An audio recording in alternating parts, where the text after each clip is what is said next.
Então, a gente vai começar a discussão no capítulo 260 do, do Harrison, né? O capítulo que vai discutir doença pulmonar obstrutiva crônica. Deixa eu ligar aqui, doença pulmonar obstrutiva crônica, né? Um tema altamente relevante e altamente necessário a gente compreender tudo que tem sobre esse tema, sobretudo por saber o quanto ele é comum, a cobrança de prova de residência, e por saber que ele é importante de fato, né? Sobretudo pela prevalência, altas taxas de mortalidade, etc.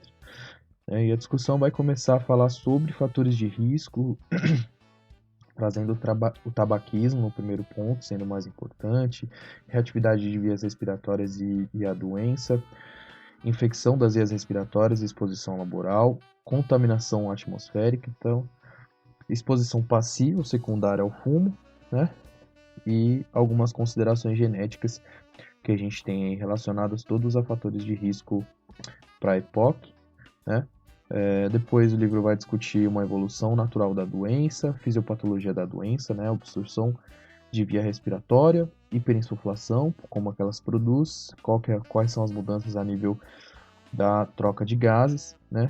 E depois entrar para os pontos dos aspectos patológicos de fato. A gente vai falar de vias respiratórias de grosso calibre, vias respiratórias de menor calibre e parênquima pulmonar, né? A patogenia, uma explicação aqui de como acontece de fato essa lesão, como começam a acontecer as lesões de fato, hipóteses da elastase, antielastase, né? Um desequilíbrio entre esses dois componentes, inflamação e proteólise de matriz, morte celular, reparação ineficaz, e para depois entrar nas manifestações clínicas de fato, né, os dados de anamnese, sinais físicos que o paciente apresenta, dados de laboratório que vão ajudar a gente a diagnosticar de fato a doença pulmonar obstrutiva crônica. Aqui é aquela tabelinha do GOLD, né? O GOLD é o acho que Global Initiative for Chronic Obstructive Lung Disease, certo? Global Initiative for Lung Disease. E depois as possibilidades de tratamento, né? Terapia, sempre pensar em farmacoterapia, né? 3 pilares, né? Farmacoterapia, tratamentos não farmacológicos de modo geral. A gente vai falar de farmacoterapia, que a gente está falando de antibiótico terapia de maneira geral. Não farmacológicos, a gente vai falar de oxigenoterapia e algumas outras maneiras de intervenção. Vai falar de exacerbações e aí como tratar as exacerbações, né? Os principais pontos são antibióticos, glicocorticoides e oxigenoterapia, além do suporte mecânico ventilatório e os broncodilatadores, que são o ponto-chave, né? O essencial. Então, é uma discussão bem extensa, na verdade, mas muito interessante, dá para trazer bastante coisa, dá para pegar coisa do Radiopédia e adicionar aqui a discussão, e talvez trazer um quadro não, um mapa mental, na verdade, do PDF do Sanar, que é um mapa mental que vai ajudar bastante a gente compreender alguns pontos. E, sobretudo, ter uma visão geral melhor sobre a doença aí, né? Então, para começar a falar sobre doença pulmonar obstrutiva crônica, EPOC, enfermidade pulmonar obstrutiva crônica, né? EPOC em espanhol e em português DPOC, doença pulmonar obstrutiva crônica. A gente começa pela definição. Então, doença pulmonar obstrutiva crônica se define como estado patológico que se caracteriza por uma limitação do fluxo de ar que não é de todo reversível, né? Então, a gente entende que o efizema, por exemplo, e a bronquite crônica são um processo. A bronquite crônica é um processo mais reversível, mas o enfisema já é um processo de destruição, de fato, né? E agrandamento de alvéolos, e aí a gente sabe que é um processo mais irreversível. Fatores de risco, né?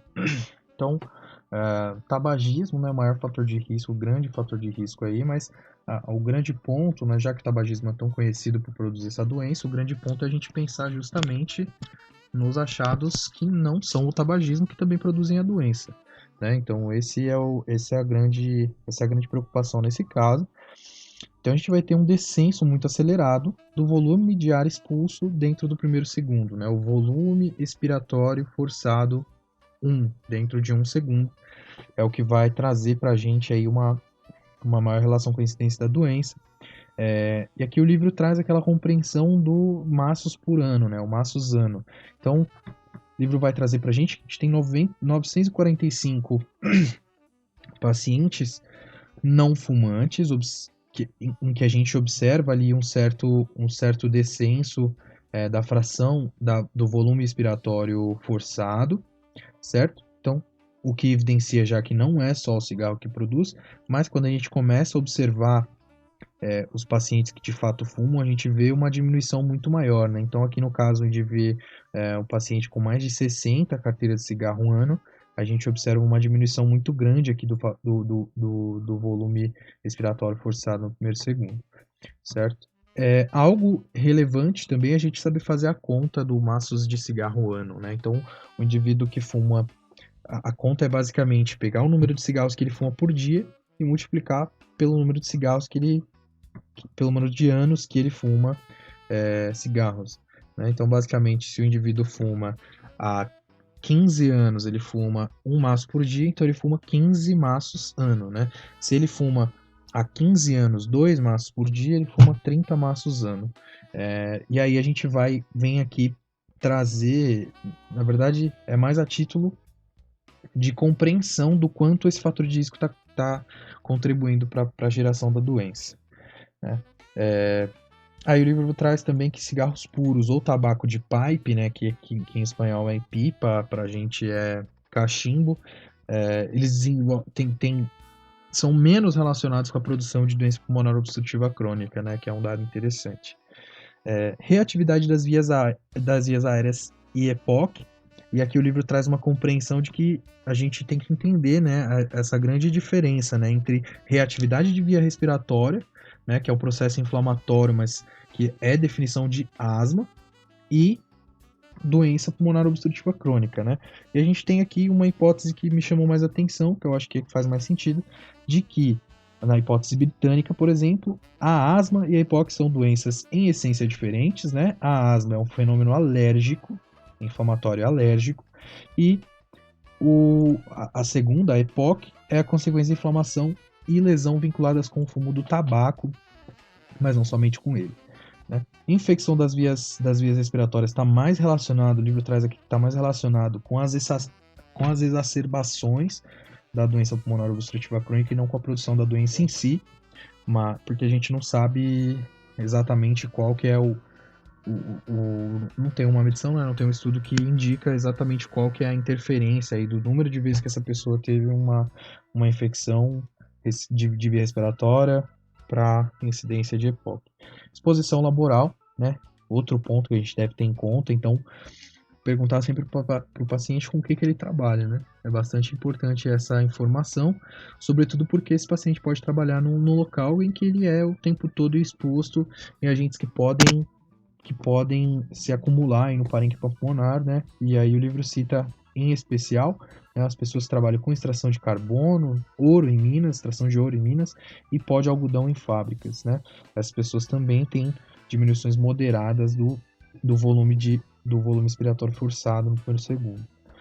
Contaminação atmosférica também, então o livro traz aqui a informação de que a gente tem mais achados de DPOC em áreas urbanas do que em áreas rurais.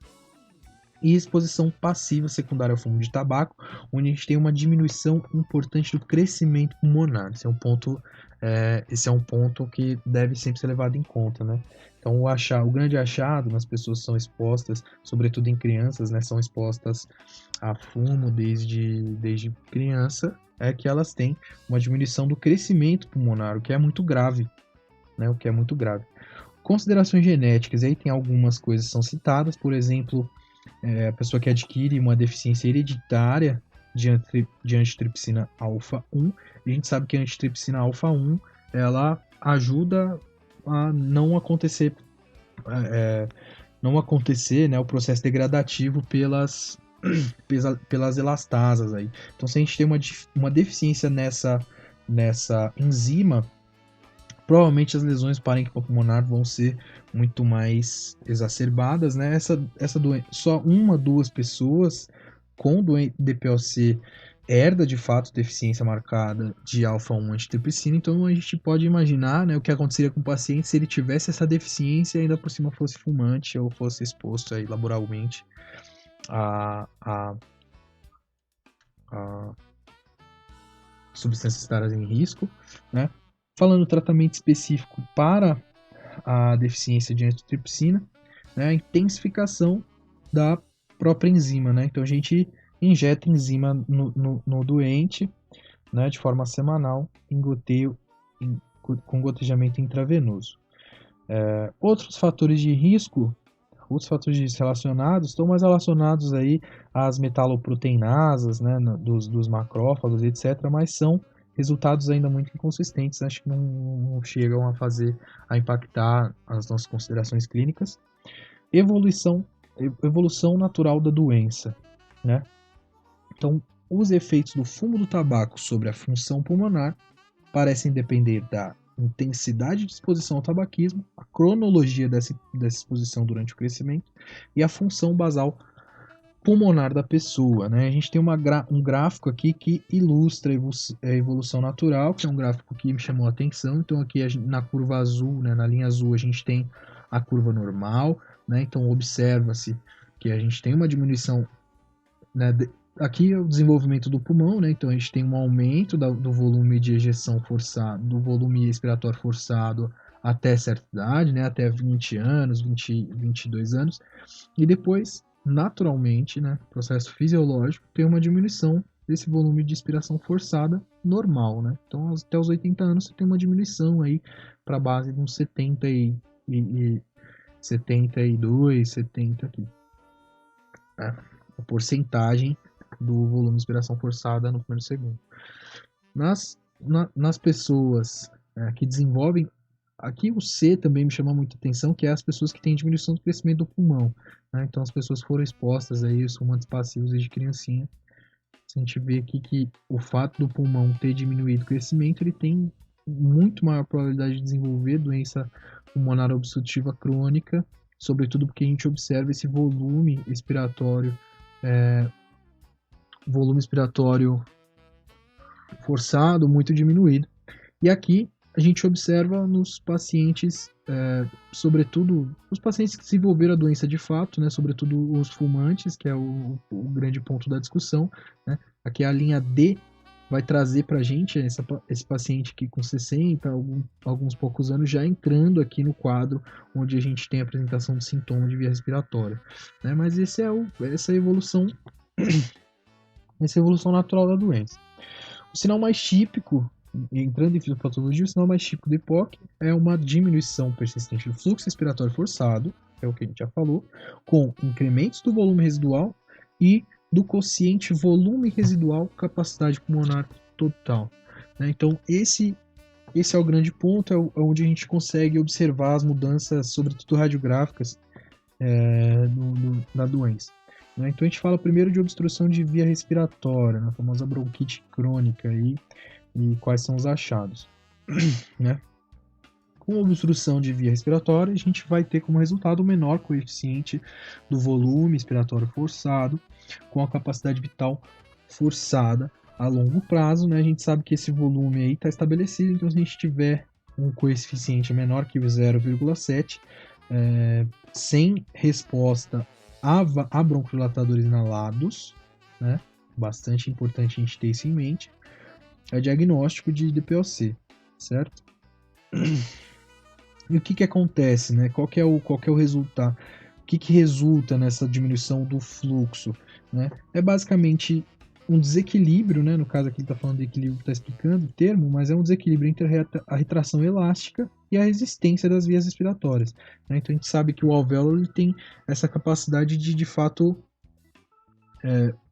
produzir os sacos alveolares de modo geral, né? O parênquima pulmonar de modo geral, ele tem essa capacidade de produzir certa ele tem essa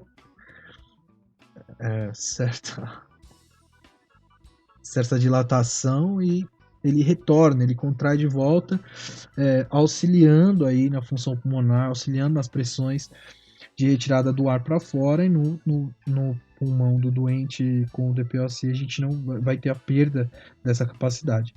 Hiperinsuflação é basicamente o mecanismo que resulta para a gente no travamento do ar, né? Então o ar fica travado, né? Justamente por aquele mecanismo que a gente viu na aula do Dr. Najib, né? Onde a gente tem ali um tubo de passagem, por exemplo, a gente tem algo taponando o tubo, toda vez que o pulmão expande, esse tubo expande um pouquinho, a coisa que estava taponando o tubo não expande, e aí ela deixa passar o ar para dentro, mas no início da expiração, o tubo vai voltar, ele vai voltar a tampar, e tudo que passou de ar não vai voltar, não vai passar de volta para sair. Né? Então a gente vai ter essa hiperinsuflação progressiva, é o que a gente consegue observar no raio-x, né? E outro achado radiográfico é óbvio que se o pulmão tá esticando, alguma coisa vai amassar, né? E o que amassa aqui é o diafragma, ele adota essa posição aplanada, e se o diafragma estiver aplanado, a gente já tem mais outras produções, né? O diafragma é muito importante para produzir a respiração. Se a gente tiver um aplanamento de diafragma, a pressão abdominal positiva durante a inspiração não se aplica com a mesma eficácia, né? Então a função do diafragma, que é puxar esse pulmão para baixo, não vai funcionar bem, certo? E aí a gente vai ter uma diminuição da inspiração também, que é o que vai trazer para a gente os grandes achados aí do paciente com doença pulmonar obstrutiva crônica. E num último ponto, o livro vai falar sobre o intercâmbio de gases, né? No intercâmbio de gases, usualmente a pressão parcial de oxigênio fica em torno do normal, até que esse volume de expiração forçada diminua até a metade do valor previsto, né? Então, usualmente o paciente com DPOC leve, ele tá normal, ele tem uma boa saturação, ele tem uma boa pressão parcial de oxigênio no sangue, ele não está hipoxêmico, pelo menos em repouso. Porém, com uma evolução da doença, por exemplo, a gente pode ter a hipertensão pulmonar produzindo uma cardiopatia pulmonar, uma insuficiência de ventrículo direito, né, um corpo pulmonar, e ele usualmente surge um paciente progressivo, né, um paciente com DPOC progressivo, com uma diminuição bastante demarcada, uma diminuição importante do volume respiratório forçado, né, menor do que 25% da cifra prevista, e a gente vai ter uma hipoxemia crônica, né, uma PA, uma pressão parcial de O2 menor do que 55. Né? A gente sabe que hipoxemia é pressão parcial de O2 menor do que 80, a gente já pode considerar, mas aqui a gente vai ter ela bem demarcada, certo?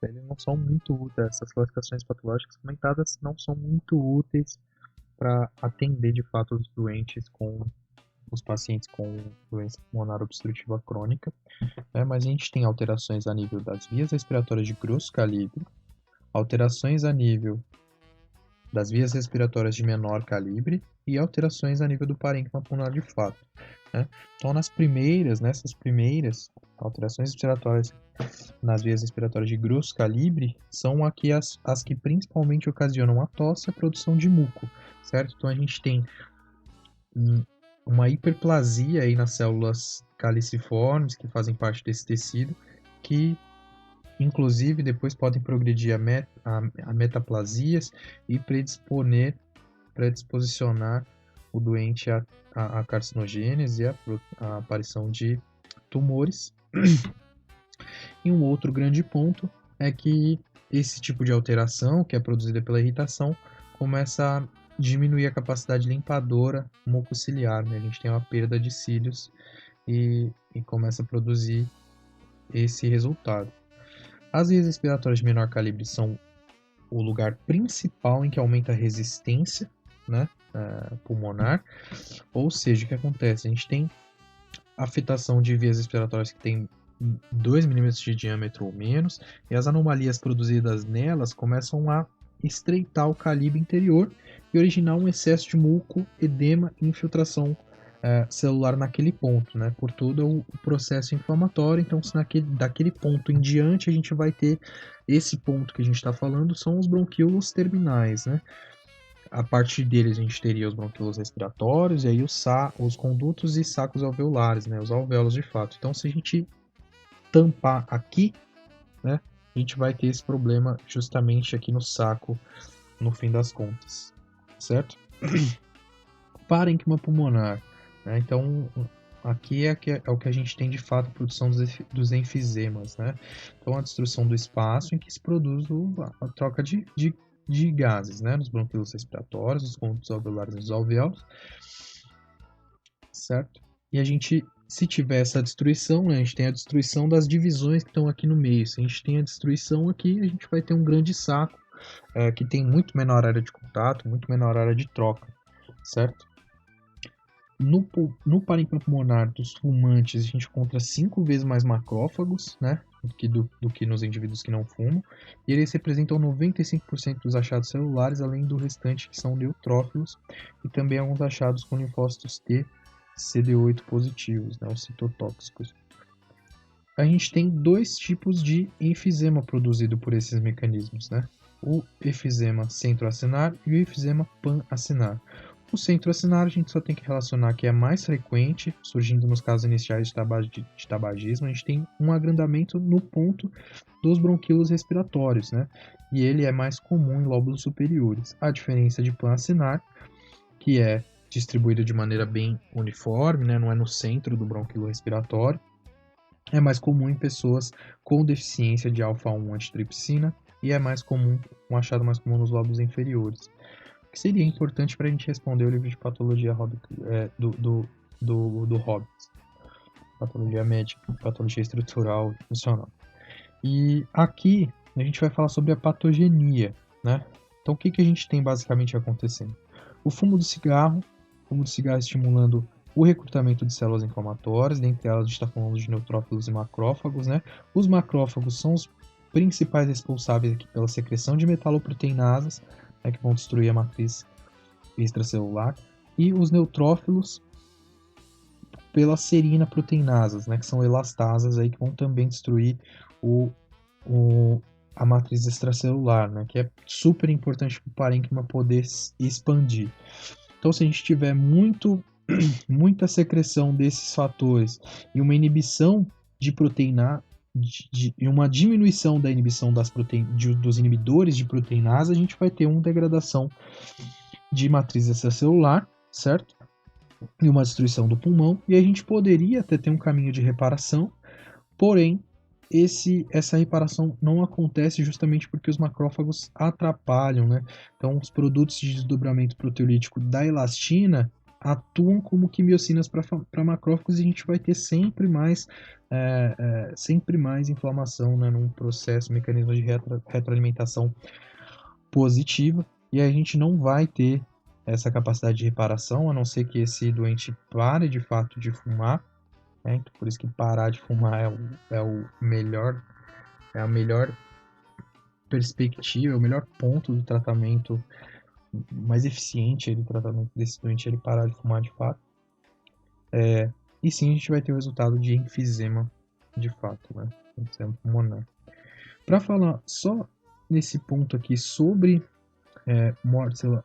Bom, temos esse ponto que é a falta de mobilidade dos cílios que a gente falou lá em cima, e uma menor capacidade de fagocitose dos macrófagos predispõe a infecções bacterianas com neutrofilia, então vai ser muito comum esse achado no paciente com DPOC, né? E a gente vai precisar separar justamente se é uma exacerbação do quadro de DPOC ou se é uma pneumonia, e as duas coisas vão ser comuns para esses pacientes, né? E é muito importante separar justamente porque a estratégia terapêutica é diferente. Morte celular, né? O que acontece? Usualmente a gente vai ter apoptose produzida por estresse oxidativo, ou pela ação direta de fumar, ou pelos produtos da inflamação, né? Obviamente. E o fumo interfere na captação das células apoptósicas pelos macrófagos, que limita a reparação, porque os macrófagos, englobando células apoptósicas, liberariam fatores de crescimento. E isso não vai acontecer no caso em que a gente tiver uma interferência na capacidade fagocítica do macrófago, certo? E aí, aqui uma nota sobre alguns achados, algumas informações sobre a reparação pulmonar de fato, que não é muito bem comprovado, mas no paciente com DPOC ainda é pior esse mecanismo de reparação.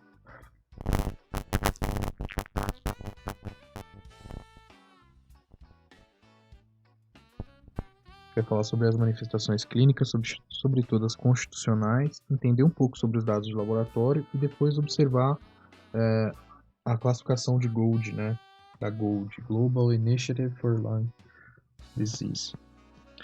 Então, são os 3 sintomas mais frequentes da doença pulmonar obstrutiva crônica são a tosse, uma tosse produtiva, né? Então, a tosse, a produção de um esputo e disneia com exercício, certo? Então, aí o livro vai falar que muitos pacientes desvalorizam esses achados neles mesmos e só vão mencionar isso depois na clínica, né? Então, a gente tem que buscar ativamente alguns indícios de que o paciente tem, de fato, doença, né? Mas os sintomas que são constitucionais de fato são estes, né? Tosse, produção de esputo e disneia com exercício. E sinais físicos, quais que são?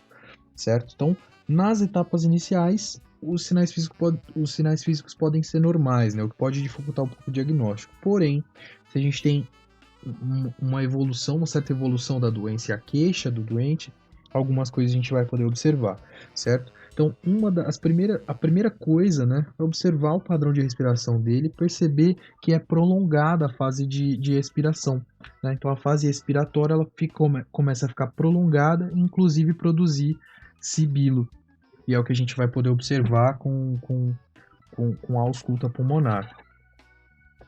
Né? Um outro sinal de hipersuflação, sobretudo nas pessoas em que já se desenvolveu um pouco mais a doença, é o tórax intonel. Né? Então, o que é esse tórax intonel? É aquele tórax alargado, né? Num eixo anteroposterior, a gente observa um tórax bem alargado, que é bem sugestivo de hipersuflação pulmonar, e hipersuflação a gente está falando basicamente de efizema. Né? Quando o doente ele tem uma obstrução mais grave, né, uma obstrução mais já progredida, o que a gente vai observar principalmente, né, em relação à postura do paciente, é uma postura em tripé, né, uma postura em que o paciente ele apoia as duas mãos, ele apoia nas pernas, assim, ele fica numa posição bem parecida com o tripé, e essa posição, fisiologicamente, ele auxilia, né, a função respiratória dos músculos acessórios da inspiração, certo? Então o paciente se sente dessa maneira para tentar ajudar, ele percebe que ajuda o próprio organismo a inspirar mais, né, para produzir as trocas. Pode surgir cianose, né? Cianose usualmente nos lugares mais comuns, que é o lábio e o leito ungueal, certo? E aí, em alguns casos bastante já progredidos, a gente vai observar um cor pulmonale, né? Cardiopatia pulmonar ou cor pulmonale, que é a hipertensão produzida pela vasoconstrição ali fisiológica dos capilares que não estão sendo ventilados em muitas áreas do coração, começam a produzir hipertensão pulmonar, esse sangue volta para o coração direito não consegue bater contra uma força tão forte, e aí ele começa a encher vasos, né? Começa a encher veia cava superior, começa a encher veia cava inferior, e a gente vai ter os achados de cor pulmonar, por exemplo, aumento da pressão jugular, né? Hepatomegalia, por exemplo, ascite, num caso mais evoluído, certo? seguindo dados de laboratório, o que a gente vai observar é a diminuição do volume expiratório forçado no primeiro segundo e essa relação entre o volume expiratório forçado no primeiro segundo e o volume, a capacidade vital total, né? Então, esses volumes que estabelecem para a gente um coeficiente, né?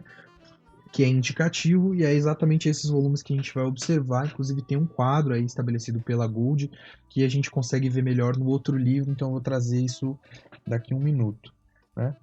E aqui a gente está falando que se essa doença piora, né, a gente vai ter um aumento importante dos volumes pulmonares de modo geral, sobretudo a capacidade pulmonar total, a residual funcional e o volume residual, que é o que está indicando para a gente um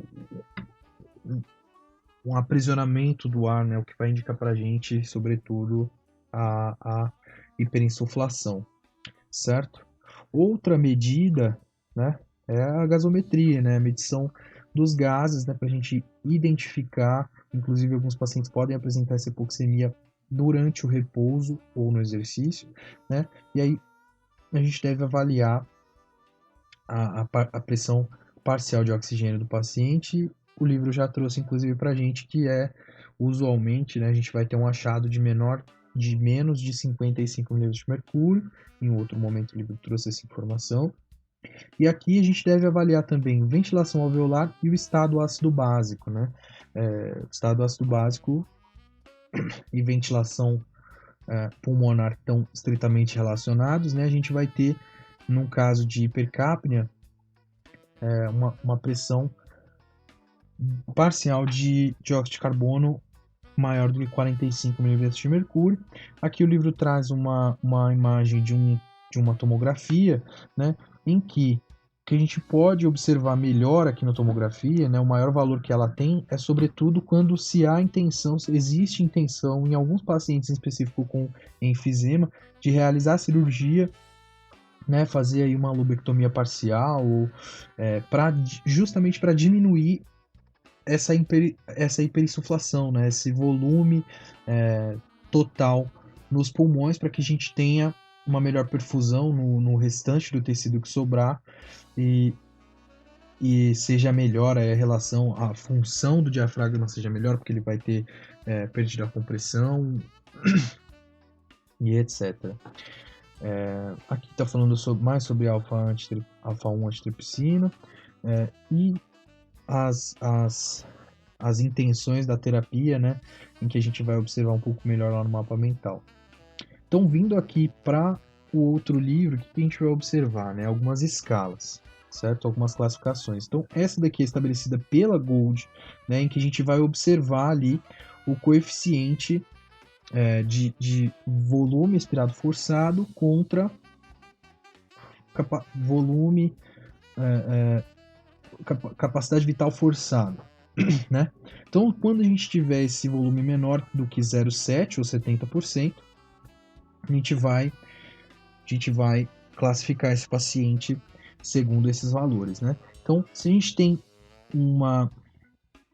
essa classificação, né, esse resultado do exame espirométrico leve, né, no paciente em que tem alteração leve, o que a gente vai ter? Esse paciente tem o coeficiente maior ou igual a 80%, certo? Aí vai ser a classificação leve, que corresponde ao GOLD 1. Moderada, GOLD 2, entre 50% e 80%. Menor do que 50%, mas até 30% ao GOLD 3. E muito grave, que é o GOLD 4, é menor do que 30%, certo? Para que vai servir isso para a gente? A gente já vai ver. Aqui é uma radiografia em que a gente consegue observar esse aumento do eixo anteroposterior, né? Muito claro, né? É bastante evoluída esse paciente está bastante evoluída, a EPOC dele, a doença pulmonar obstrutiva crônica dele, que a gente consegue observar no raio-x, na imagem, na incidência anteroposterior, a gente consegue observar uma grande hiperinsuflação, né? Com muita hiperlucidez dos pulmões aqui, o pulmão diminuído, né, com aspecto em gota, que eu acho que é o nome desse aspecto que a gente está vendo o coração aqui, o coração diminuído porque os pulmões estão comprimindo ele, obviamente, eles estão travando o ar, estão comprimindo ele, estão aumentando o seu volume, e os diafragmas aplanados aqui, né, um sinal muito sugestivo também de doença pulmonar obstrutiva crônica, esse diafragma aplanado, a gente consegue observar também no raio-x lateral, né, no perfil, a gente observa esse diafragma totalmente aplanado, e esse é óbvio que a gente tem medições aqui, mas é muito claro nessa imagem, é muito nítido essa hiperinsuflação, esse aumento desse eixo, né, antero-posterior. Seguindo, qual que é a outra coisa que a gente vai avaliar? Os sintomas desse paciente, certo? Porque depois a gente vai tem estratégias de classificação e estratégias terapêuticas que estão relacionadas com os sintomas e com o volume de expiração forçada, certo? Então, como que a gente gradua aqui os sintomas? A gente tem 4 graus, 5 na verdade, contando com o 0, né? Não faz muito sentido. A gente tem de 0 a 4. Então, o paciente que não tem dispneia em momento algum, somente com exercício intenso, muito intenso, ele é um grau 0. Grau 1 é dispneia andar depressa, ou subir um morro aí um pouco pronunciado. Grau 2 é incapacidade de manter o passo de outras pessoas da mesma idade. Esse é um ponto bastante importante, né? Então, se o esposo, né, foi o exemplo que o rapaz da Sanar deu, se o esposo foi lá fazer feira com a sua esposa e ele não consegue caminhar, eles têm a mesma idade aproximada, obviamente, e ele não consegue caminhar ao mesmo tanto que ela caminha, aqui ele já entra no grau 2. O grau 3, ele tem que parar para descansar a cada quarteirão, né? Que é já é bastante marcado já. Então a gente tem o grau 3 nessa escala. E o grau 4 é o paciente que tem dispneia já praticamente ao repouso, né? Impede ele de sair de casa, aparece com atividades muito simples como vestir-se ou tomar banho, por exemplo.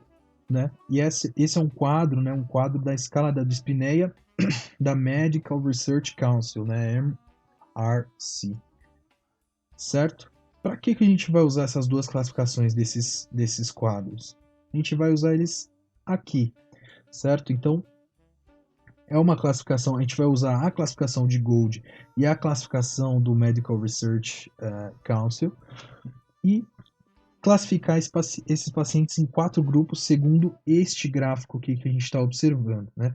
Então, o paciente que estiver no grupo A, ele tem, porque a gente vai observar o número de exacerbações, né? Que esse é o ponto que vai entrar a mais aqui nessa classificação, né? A gente vai observar o número de exacerbações desse paciente por ano para estabelecer o risco dele. Então, a gente vai ter 4 grupos de pacientes, o A, o B, o C e o D.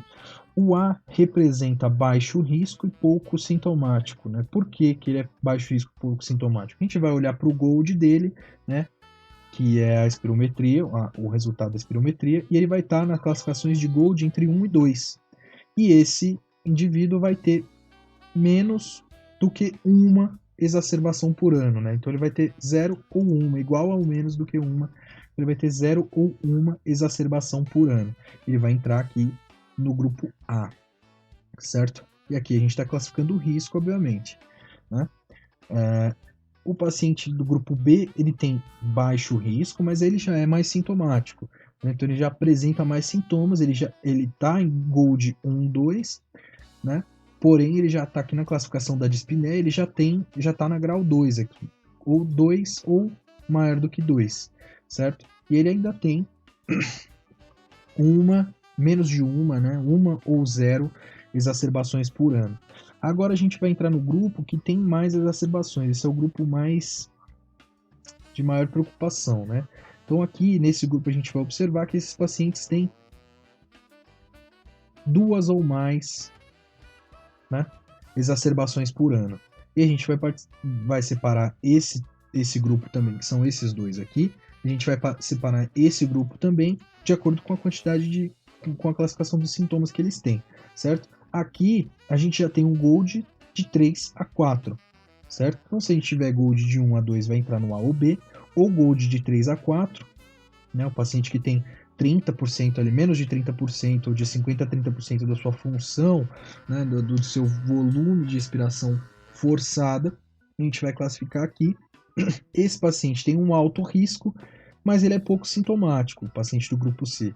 Então, o paciente do grupo C tem mais de duas ou mais exacerbações ao ano, né, mas ele está aqui na classificação da disneia de 0 a 1, certo? Ele vai entrar neste quadrante aqui. E o paciente D, que é o mais riscoso, né? Ele tem alto risco e é bastante sintomático. Esse paciente já está bem mal, ele é bem grave, né? A gente tem ele no GOLD 3-4, né? Então está diminuído de 50% o volume de expiração forçada no primeiro segundo. A gente tem esse paciente com mais ou duas exacerbações por ano, e a dispneia, o quadro de dispneia do Medical Research Council, no quadro de dispneia ele está 2 ou mais, né? Então ele já não consegue, por exemplo, acompanhar o passo de pessoas de mesma idade, né? Esse é o ponto em que vai levar a gente para esse último quadrante, o quadrante D. E aí, a partir dessas classificações aqui, a gente vai estabelecer o tratamento para esses pacientes, justamente utilizando esses quadros de classificação e estabelecendo, no paciente mais sintomático, a gente vai usar broncodilatador, no paciente risco alto e muito sintomático, a gente vai usar broncodilatador mais antibiótico terapia, que é profilática, e etc. E a gente não está falando aqui ainda do exacerbado, né? O exacerbado é um outro ponto, numa outra discussão. E aí eu vou vir aqui, né? O último ponto da discussão, está bem grande o vídeo, o último ponto da discussão vai ser esse mapa mental, né? Esse resumo feito pelo pessoal do Sanar, que eu estou utilizando, né?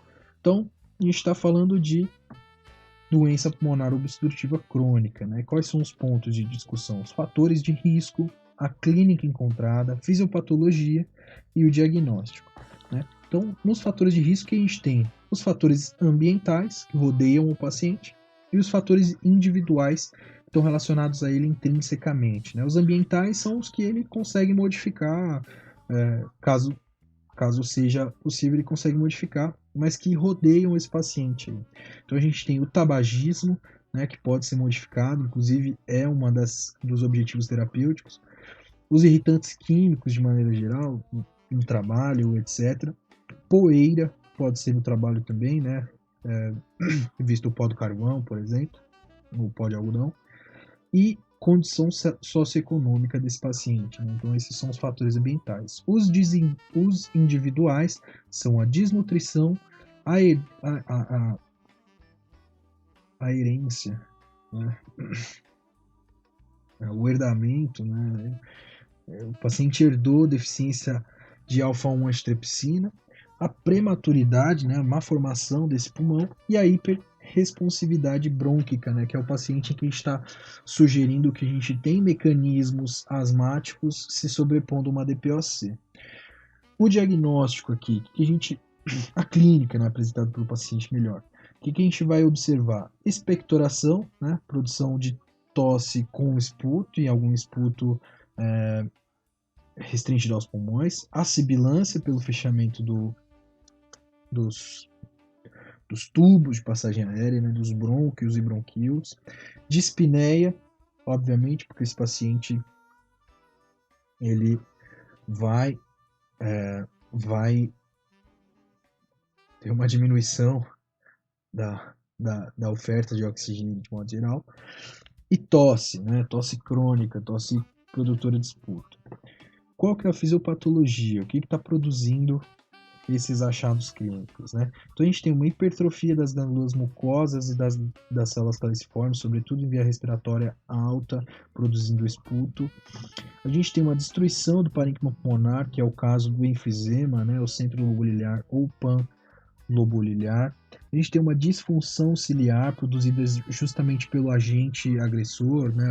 As espécies reativas de oxigênio, as citocinas, o processo inflamatório de modo geral, produzindo essa disfunção ciliar, que é a agressão direta às células dos cílios, né? Essa disfunção ciliar vai estar levando a gente para um quadro em que esse paciente tem uma maior susceptibilidade a infecções bacterianas e de outros agentes infecciosos.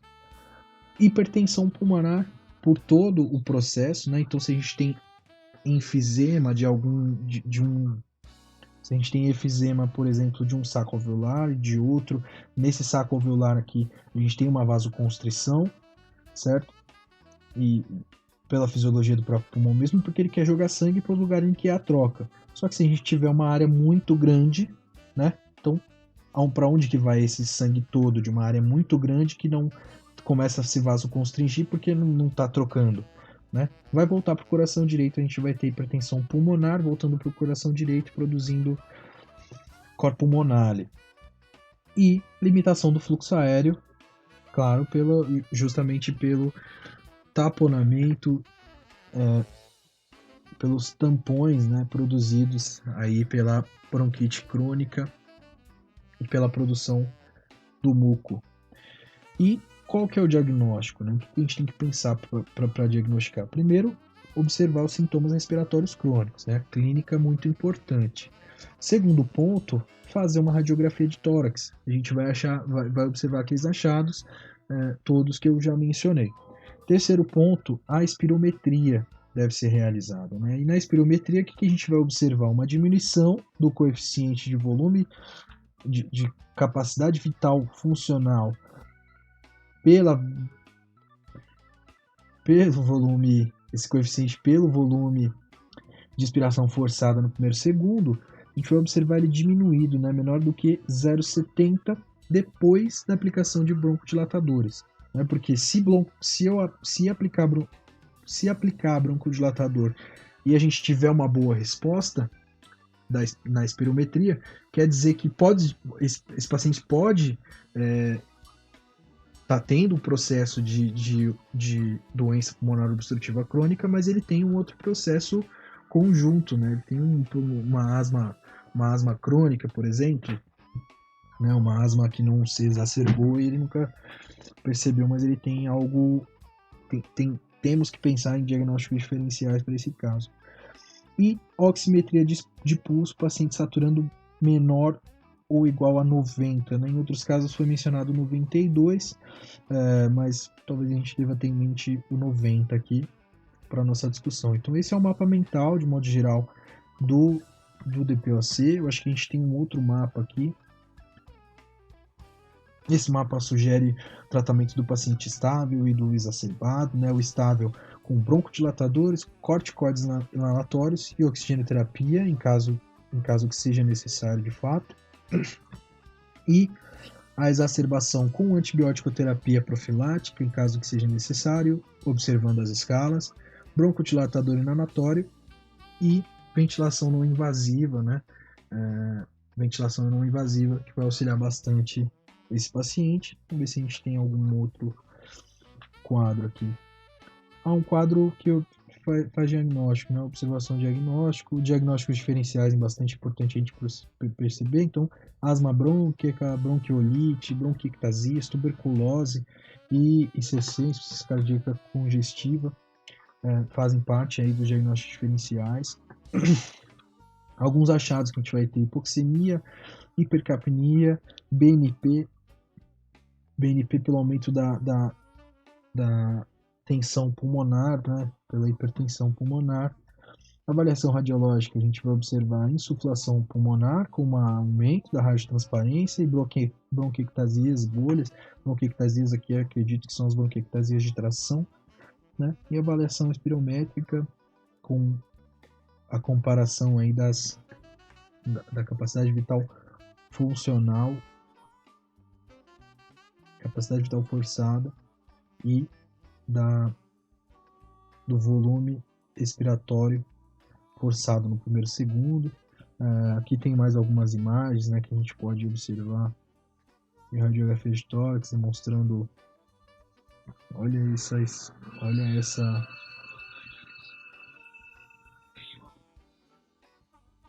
confirmar aqui, pulmonar proeminente, certo?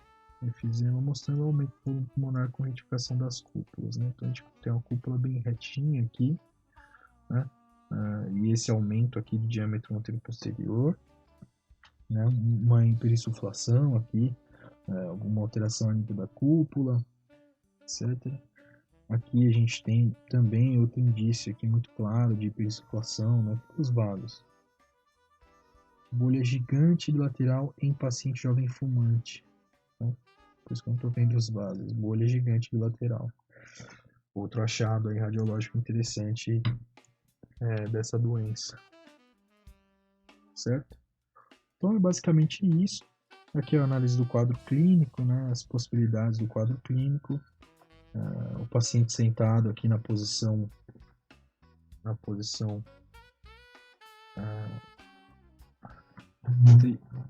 trípede, né? Com pink buffer, né? O pink buffer é essa boquinha fechada aí, porque o paciente fecha a boca, ele aumenta a pressão dentro dos pulmões e facilita a perfusão, auxilia a perfusão. Tórax em barril, o tórax em barril, diâmetro anterior posterior bem alargado, né? Análise clínica, puramente clínica. Então é bastante interessante esse achado, essa doença é bastante interessante. Aqui um quadro com a psicopatologia também. Aqui a gente falando de bronquiolite crônica, certo? Então, de maneira geral, é isso, né? Vou finalizar aqui a leitura do tratamento, as possibilidades terapêuticas dessa doença, mas o que a gente tem que ter em mente, pelo menos nesse momento em específico, foi tudo isso que eu falei nesses tantos de minutos aí.